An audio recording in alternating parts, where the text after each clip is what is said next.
Stone Valley Middle School in Alamo, California, surrounded by million-dollar homes and acres of open space, may seem like an unlikely place to find a school garden. Really, it's an obvious place. Even though Stone Valley has a school garden, it still seems like a secret garden to most. Hopefully this film will change that. This is the story of how the idea for a school garden grew into an actual garden. It starts with the story of the disappearing house on school property. Well, it was a old rundown house that had a lady living in it that supposedly was kind of the caretaker. This was before there was any kind of security cameras or alarms or anything like that. So there was a lady who lived in there for many, many years by the name of Dolores. Elderly woman who we rarely saw. So her job was to patrol the campus in off hours when nobody's here.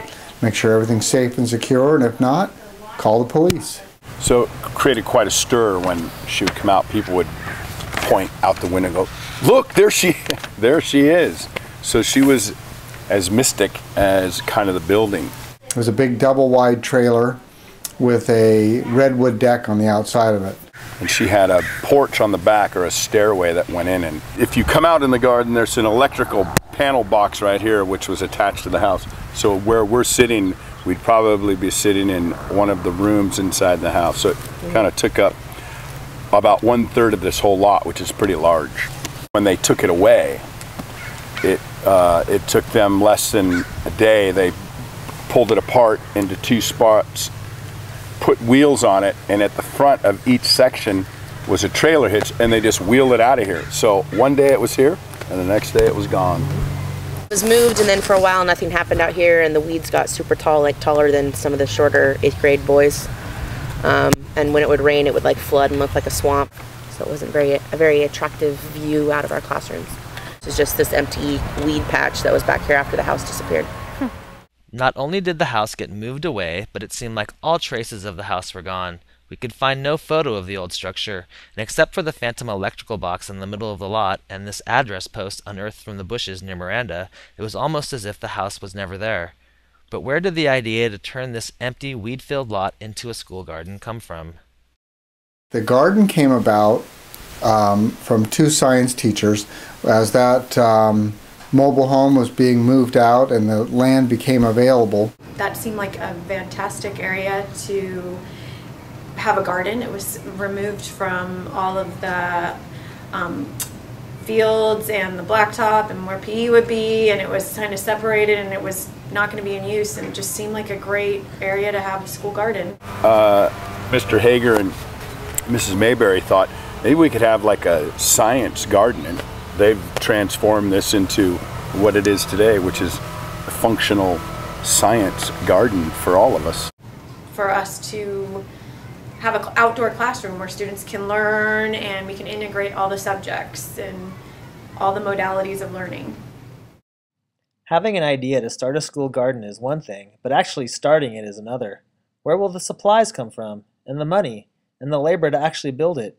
Not knowing where else to start, we did what we normally do at Stone Valley. We reached out to the community. Mr. Hager and Mrs. Mayberry drafted a letter to the parents and community detailing the plans for this space. They also asked for donations of everything from lumber and soil to tools and compost bins. The letter was posted on the school website, and the reception was very positive.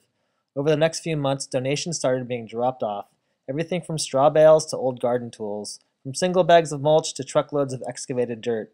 Meanwhile, Mrs. Mayberry and Mr. Hager began writing grants to get extra money for the project.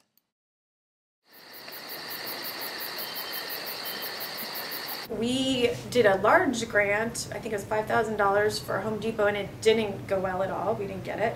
Then the second one we did through the San Ramon Valley Education Foundation, they approved. It was a little frustrating at first, but you just have to keep working at it until you get the money. Now that we had some funds, we started buying some of the supplies we had asked for in the original letter, even though we weren't really sure what we would do with the supplies once we got them.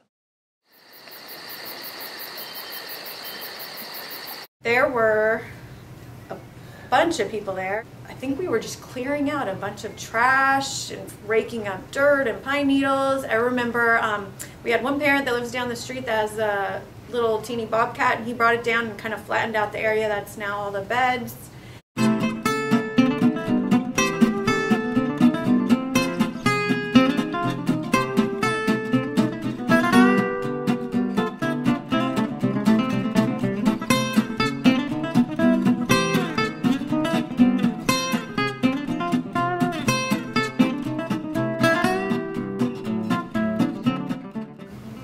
positive. I think it was kind of like the groundbreaking time. We were excited.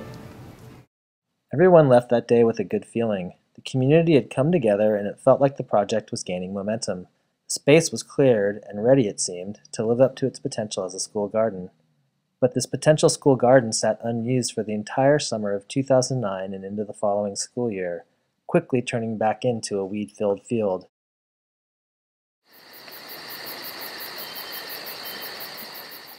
So what happened? How did our potential garden turn back into weeds? Life happened. Mr. Hager was busy planning a wedding in December 2009 and buying a house.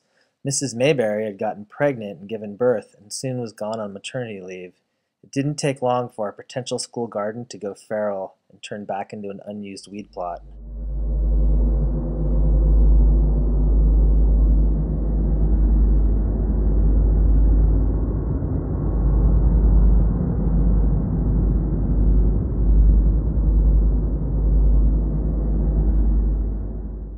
But not all progress stopped. In the spring 2010, Mr. Hager took a horticulture class at DVC called Soil Science. The final project was an in-depth site analysis of a specific location. This site analysis became the basis for the garden layout, using the huge valley oak tree in the center of the area as the outdoor classroom. It was also at this time that the problems with the designated fire lane became known. The raised beds, overgrown with weeds and gopher holes at this point, would have to be moved to a new location so that a 20-foot wide fire lane could be maintained through the garden area. Other aspects of the garden plan, like the butterfly garden and California natives bed, also appeared at this time. Boy Scouts have come in and done Eagle Scout projects there, which have been a great benefit as well. So it is truly a community effort. The first Eagle project accomplished many things. The raised beds were moved out of the fire lane, and the rest of the frames were completed and filled with fertile soil. The extra topsoil we'd purchased with our grant money was mixed into the soil that would later become the butterfly and California native borders. The later Eagle projects built a potting bench for the work area and constructed benches for the classroom area using tree rounds and reclaimed lumber. But we couldn't just rely on Eagle projects if we wanted the garden to keep growing and developing. The solution? Free student labor.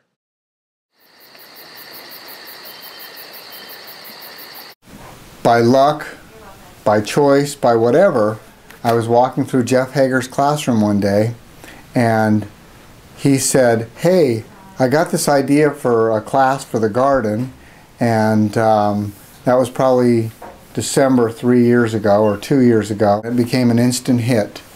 The garden has continued to flourish. By luck, by choice, by folly, I'm not sure why I wanted to teach this class. Part of it was my own love of plants. I'd been growing plants and veggies from seeds and cuttings for as long as I could remember. I'd more recently developed an interest in California native plants and drought-resistant landscapes. Also, I'd had an amazing experience gardening with kids while student teaching at Parkside Elementary in Pittsburgh. I was amazed at the kids' excitement in the garden. They would give up their recess or lunch for an opportunity to work in the dirt. This was my first clue that gardening with kids could be a very powerful teaching tool.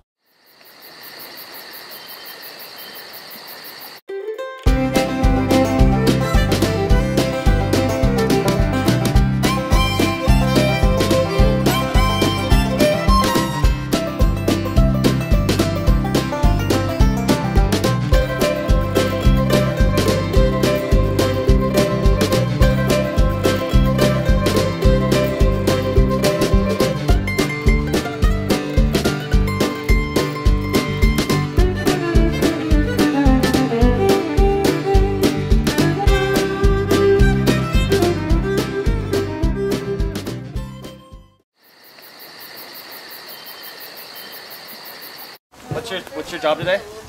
Weather report. Weather report. We are weeding. Got a lot of weeds there. Yeah, we do. So what are you doing? Watering the plants and stuff. Watering the plants. Digging. We're digging. What are you digging there?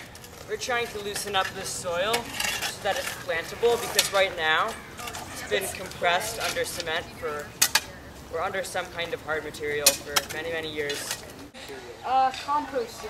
Compost? Yeah, gotta like turn the bin. Turn the bin. Where's the compost come from? Mrs. Paulson's room and the cafeteria. Oh, so they're composting for the garden? Yep. Radishes and I don't know what those are. I think that was some broccoli. Radishes and broccoli. Sorting. Cycle sorting. Cycle sorting. How are you sorting it? Plastic goes here, aluminum goes there. Tissues go there. Paper goes there. We're working on the daily topic. What's your daily topic this week? We're talking about the plastic planet and how plastic affects the earth and what we're trying to do to clean it up. Students can we can integrate every type of learning, kinesthetic, they can relate all the learning they do there to everyday experiences and their life in general. It's really important for kids to see how food grows and how good it tastes when it's fresh from the ground. And I think there's great value in getting dirt under your fingernails too. I think the challenge for teachers sometimes is to try and figure out how they can pull that into their curriculum, but I think students can benefit in almost every way. In the year 2000, the California Department of Education published their vision of a garden in every school, which outlined the advantages and benefits students gain by working in a school garden.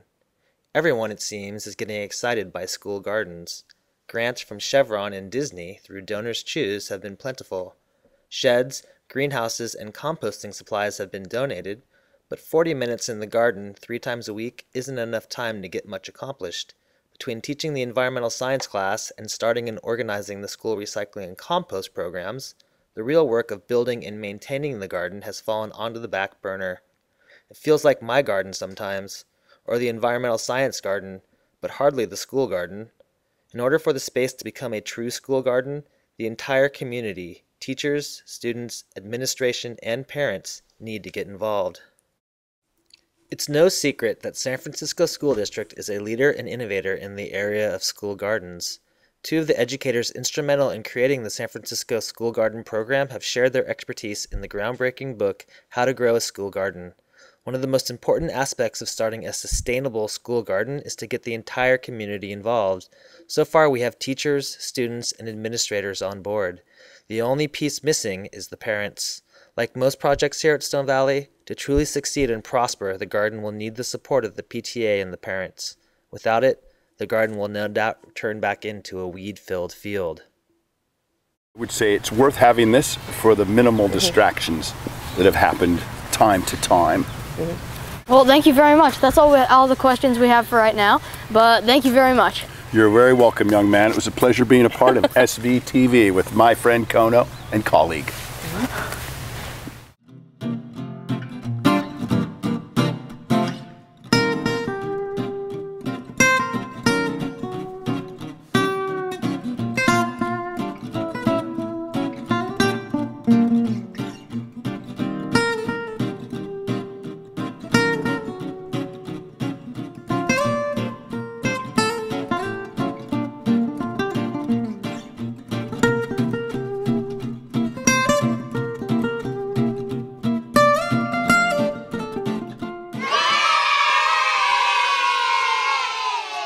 Now there is the occasional, goof around troublemaker, and you boys and girls, boys usually, know who you are. They're out here, but they don't really know we're in there. I think it kind of escapes them.